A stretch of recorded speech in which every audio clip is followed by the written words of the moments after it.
যে খবরের দিকে এই মুহূর্তে নজর রাখবো, এসএসসির ফলের পরও দাগিদের উপর নজর থাকবে জানিয়ে দিল সুপ্রিম কোর্ট। আরও একবার আপনাদের জানিয়ে রাখি, সুপ্রিম কোর্ট জানালো এসএসসির ফলের পরও দাগিদের উপর নজর থাকবে। কোনো দাগি প্রার্থী ছাকনি গোলে চাকরি পেল কিনা নজর রাখা হবে।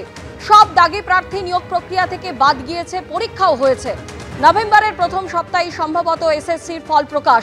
সুপ্রিম কোর্ট আজ আর কি বললো জানতে কথা বলবো আমাদের প্রতিনিধি বিজেন্দ্র সিংহের সঙ্গে। বিজেন্দ্র, সুপ্রিম কোর্ট আর কি বলেছে? স্বর্ণালী, আজকে একাধিক মামলা সুপ্রিম কোর্টের কাছে ছিল, যেখানে জাস্টিস সঞ্জয় কুমারের বেঞ্চ যখন শুনানির জন্য ওঠে তখন সুপ্রিম কোর্টের যে মনোভাব স্পষ্ট ছিল, তারা বলেছেন যে পরীক্ষা ইতিমধ্যেই সেপ্টেম্বরের 7 তারিখ এবং 14 তারিখ হয়ে গেছে এবং রেজাল্ট টেন্টেটিভলি আছে কি নভেম্বরের ফার্স্ট উইকে রেজাল্ট বেরোবে। তারা শুধুমাত্র এটাই কনসার্ন রয়েছে কোনো টেন্টেড ক্যান্ডিডেট যেন এই পরীক্ষায় অংশ না নিয়ে থাকে এবং কোনো টেন্টেড ক্যান্ডিডেট যেন এই পরীক্ষাতে অংশ নেওয়ার পর অ্যাপয়েন্টেড না হয়। যে জাল তারা বানিয়েছেন সেই জালকে পার করে যদি কোনো ক্যান্ডিডেট এইভাবে গিয়ে অ্যাপয়েন্টেড হয়ে যায়, সেক্ষেত্রে সেটার উপর তারা নজর রেখেছেন এবং যারা মামলা করেছিলেন তাদেরকেও আজকে সুপ্রিম কোর্ট নির্দেশ দিয়েছে কি আপনারাও নজর রাখুন, যদি এই ধরনের কোনো ক্যান্ডিডেট যে টেন্টেড এবং সে পরীক্ষাতে বসতে সফল হয়েছে এবং পরে সে অ্যাপয়েন্টেডও হচ্ছে, সেক্ষেত্রে সেই কেসগুলো তারা সুপ্রিম কোর্টের দ্বারস্থ হবেন, সুপ্রিম কোর্টের কাছে তারা নিয়ে আসবেন এবং সুপ্রিম কোর্ট অ্যাপ্রোপ্রিয়েট ব্যবস্থা নেবে। কারণ কি প্রথম দিন থেকেই স্পষ্ট বার্তা রয়েছে সুপ্রিম কোর্টের তরফ থেকে কি কোনো টেন্টেড ক্যান্ডিডেট যারা দাগি রয়েছে তারা যেন এই পরীক্ষাতে অংশ না নিতে পারেন এবং যদি কোনো এই ধরনের টেন্টেড ক্যান্ডিডেট পরীক্ষা অংশ নিয়ে থাকে এবং সে অ্যাপয়েন্টেডও হয়ে যায়, সেক্ষেত্রে তাদের বিরুদ্ধে তাদের উপর কিন্তু নজর রাখছে সুপ্রিম কোর্ট। আজকে সুপ্রিম কোর্ট বলেছে এবং আগামী 26 নভেম্বর হিয়ারিং এর জন্য নিট ডেট রাখা হয়েছে। তার আগে সুপ্রিম কোর্টে আজকে যিনি এসএসসির আইনজীবী ছিলেন তিনি জানান কি ফার্স্ট উইকে নভেম্বরে খুব সম্ভবত তারা রেজাল্ট বের করে দেবেন এবং তারপর যদি এরকম কোনো ক্যান্ডিডেট দেখা যায় যে টেন্টেড রয়েছে এবং তার নাম সেই তালিকায় এসেছে, সেটা নিয়ে কিন্তু সুপ্রিম কোর্ট কড়া নজরদারি রাখছে এবং 26 তারিখ যখন হিয়ারিং হবে তখন সেসব কেসগুলো যেন তার কাছে নিয়ে আসেন আবেদনকারীরা, সেটাও সুপ্রিম কোর্ট আজকে নির্দেশ দিয়েছে। ধন্যবাদ বিজেন্দ্র। বারুইপুর পূর্বে তৃণমূল বিধায়ক বিভাস সর্দারের স্ত্রী নমিতা সর্দারের বিরুদ্ধে জোড়া ভোটার কার্ড থাকার অভিযোগ করলেন বিরোধী দলনেতা শুভেন্দু অধিকারী। গোটা ঘটনায় কমিশনের দৃষ্টি আকর্ষণ করেছেন তিনি। যদিও তৃণমূল বিধায়কের দাবি একটি ভোটার কার্ড বিয়ের আগের। ভোটার তালিকায় বিশেষ সংশোধনের কাজ শুরু হয়েছে রাজ্যে, আর এই আবহেই বারুইপুর পূর্বে তৃণমূল বিধায়ক বিভাস সর্দারের স্ত্রী নমিতা সর্দারের নাম 2 কেন্দ্রের ভোটার তালিকায় রয়েছে বলে অভিযোগ করলেন বিরোধী দলনেতা শুভেন্দু অধিকারী। সোশ্যাল মিডিয়ায় শুভেন্দু অধিকারী 2টি ভোটার কার্ডের ছবি পোস্ট করে অভিযোগ করেছেন, একটি বারুইপুর পশ্চিমের, অন্যটি কুলতলির। বিরোধী দলনেতার দাবি 2টি ভোটার কার্ডই তৃণমূল বিধায়ক বিভাস সর্দারের স্ত্রী নমিতা সর্দারের। যদিও বারুইপুর পূর্ব বিধানসভা তৃণমূল বিধায়ক বিভাস সর্দারের দাবি তার স্ত্রীর একটি ভোটার কার্ড বিয়ের আগের।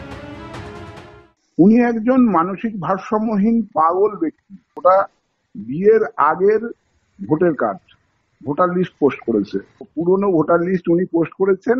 কোন সুস্থ মানুষ ওনার এই ভুলভাল কথার উত্তর দেবে না। এরকম অনেকেরই নাম আছে, এটা কোনো ব্যতিক্রমী ব্যাপার না। এটা যারা ইলেকশন কমিশন রয়েছে তাদের দায়িত্ব ছিল এটা দেখবার। সুতরাং এইরকম নাম প্রচুর জায়গায় পাওয়া যাবে।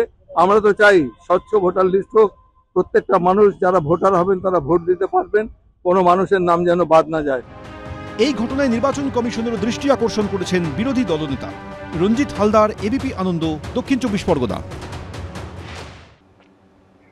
ভেঙে দেওয়া হলো কৃষ্ণনগর, পাঁশকুড়া ও ধূপগুড়ি পুরসভার বোর্ড। পুর ও নগরোন্নয়ন দফতরের তরফে চিঠি পাঠিয়ে জানানো হলো সিদ্ধান্ত। আপাতত এই পুরসভাগুলির দায়িত্ব মহকুমা শাসকের উপর। 2022-এর পুরভোটে তৃণমূলের জয় জয়কার হলেও গত লোকসভা ভোটে পুরসভা ভিত্তিক ফলে জোর ধাক্কা খায় জোড়াফুল শিবির। এরপরেই অন্তত 40টি পুরসভায় রদবদলের সিদ্ধান্ত নেওয়া হয় বলে তৃণমূল সূত্রে খবর। সোমবার ভেঙে দেওয়া হলো পাঁশকুড়া, কৃষ্ণনগর ও ধূপগুড়ি রাজ্যের 3 পুরসভার বোর্ড। এই 3 পুরসভাতেই 24-এর লোকসভা ভোটে পুরসভার ওয়ার্ড ভিত্তিক ফলে তৃণমূলকে পেছনে ফেলে এগিয়েছিল বিজেপি। পুর ও নগরোন্নয়ন দপ্তরের তরফে চিঠি পাঠিয়ে জানানো হলো সিদ্ধান্ত। পশ্চিমবঙ্গে অলরেডি আজকে 6টা অ্যাডমিনিস্ট্রেটিভ বোর্ড ছিল যেখানে পৌরসভা, সেটা 6টাকেই ভেঙে দেওয়া হচ্ছে। তার মধ্যে ধূপগুড়ি একটা। সরকারি অর্ডার ছাড়া কখনো পৌরসভা ভাঙা যায় না। সেখানে লেখা আছে যে টেকেন চার্জ এসডিও ম্যানুয়াল। একই সিদ্ধান্ত নেওয়া হয়েছে পাঁশকুড়া পুরসভার ক্ষেত্রেও।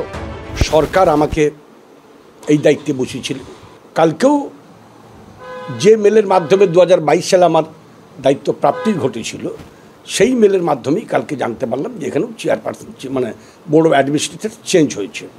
কৃষ্ণনগর পুরসভার প্রশাসনিক কাজে তৃণমূলের অন্দর থেকে উঠছিল অস্বচ্ছতার অভিযোগ। দীর্ঘদিন ধরেই বোর্ড ভাঙার জল্পনা ঘুরছিল রাজনৈতিক মহলে। অবশেষে মঙ্গলবার সেই জল্পনাতেই পড়ল শিলমোহর। ওটা অভিষেক ব্যানার্জির টাকা তোলার একটা ধান্দা। ও যখনই দেখবেন প্রত্যেক বছর একটা হুজুগ তুলে ওই করব, পৌরসভা চেয়ারম্যান সরিয়ে দেব, পৌরসভা চেয়ারম্যান সরিয়ে দেব, এই কথা বলে কোটি কোটি টাকা তুলেও। গত লোকসভা ভোটে ওয়ার্ড ভিত্তিক ফলাফলের নিরিখে রাজ্যের 121টি পুরসভার মধ্যে 74টিতেই 1 নম্বরে ছিল বিজেপি। তৃণমূল এগিয়েছিল 41টিতে। 3টি পুরসভায় শীর্ষে ছিল কংগ্রেস এবং 3টি পুরসভায় টাই হয়। এই ফলাফলের কারণ নিয়ে দীর্ঘ কাটাছেঁড়া ও সমীক্ষা চালানো হয় তৃণমূলের তরফে। এরপরেই অন্তত 40টি পুরসভায় চেয়ারম্যান ও ভাইস চেয়ারম্যান পদে রদবদলের সিদ্ধান্ত নেওয়া হয় বলে তৃণমূল সূত্রে খবর। একটা জায়গায় একটা পুরসভার যারা চালাচ্ছিল সেই বোর্ড ভেঙে দেওয়া মানে যে পয়সা কড়ির হিসেব, এটা তো অন্যরকম। মানুষের কাছে সেবা পৌঁছচ্ছে কি পৌঁছচ্ছে না, পরিষেবা পৌঁছচ্ছে কি পৌঁছচ্ছে না, এটাই প্রধান বিষয়। এবং এই দিক থেকে মমতা বন্দ্যোপাধ্যায় উন্নয়নের ব্যাপারে যতখানি নজরদারি নিজে করেন এবং যতখানি যত্নশীল নিজে, সে ব্যাপারে বিজেপির এই ছোটোখাটো বাজে অভিযোগ কোনো জায়গা পায় না। গত লোকসভা ভোটের ফলের পর দেখা যায় ওয়ার্ড ভিত্তিক ফলে ধূপগুড়ির 16টি ওয়ার্ডে পিছিয়ে ছিল তৃণমূল কংগ্রেস। আবার দক্ষিণবঙ্গে কৃষ্ণনগর পুরসভায় 32টি ওয়ার্ডের মধ্যে লোকসভার ভোটে ফলাফলের নিরিখে একটি বাদে সবকটিতেই তৃণমূলকে পেছনে ফেলেছিল বিজেপি। পাঁশকুড়া পুরসভার ক্ষেত্রে 18টি ওয়ার্ডের মধ্যে লোকসভার ভোটে ফলাফলের নিরিখে 11টিতে লিড পেলেও 7টি ওয়ার্ডে পিছিয়ে পড়ে তৃণমূল। তবে তাৎপর্যপূর্ণভাবে পাঁশকুড়া পুরসভার বিদায়ী প্রশাসক নন্দ মিশ্রর 12 নম্বর ওয়ার্ডে এগিয়েছিল তৃণমূল। তারপরেও তাকে দায়িত্ব থেকে সরিয়ে দেওয়ায় চড়ছে রাজনৈতিক জল্পনার পারো। তৃণমূল দলের এগুলো হচ্ছে অন্তর্কলহের প্রতিফলন। তৃণমূল দল এখন ম্যানেজ করতে নামছে, ড্যামেজ কন্ট্রোল করতে নামছে। গোটা তৃণমূল দল আজকে অন্তর্দ্বন্দ্বে ক্ষতবিক্ষত। সেই জায়গায় দাঁড়িয়ে একে তাকে এদিক ওদিক রদ বদল এসব করার মধ্যে দিয়ে একটা জায়গা বলে ম্যানেজ করার চেষ্টা করছে। তৃণমূল দল আবার বলছে আমি অন্তর্কলহে ক্ষতবিক্ষত এই মুহূর্তে।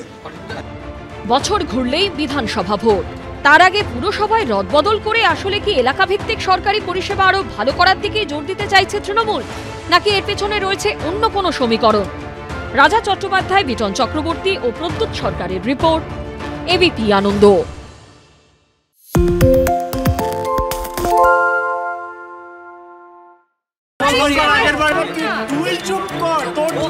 বাংলা ঝামেলা চায় না, বাংলা খবর চায়। বাংলা খবর, বাংলার খবর।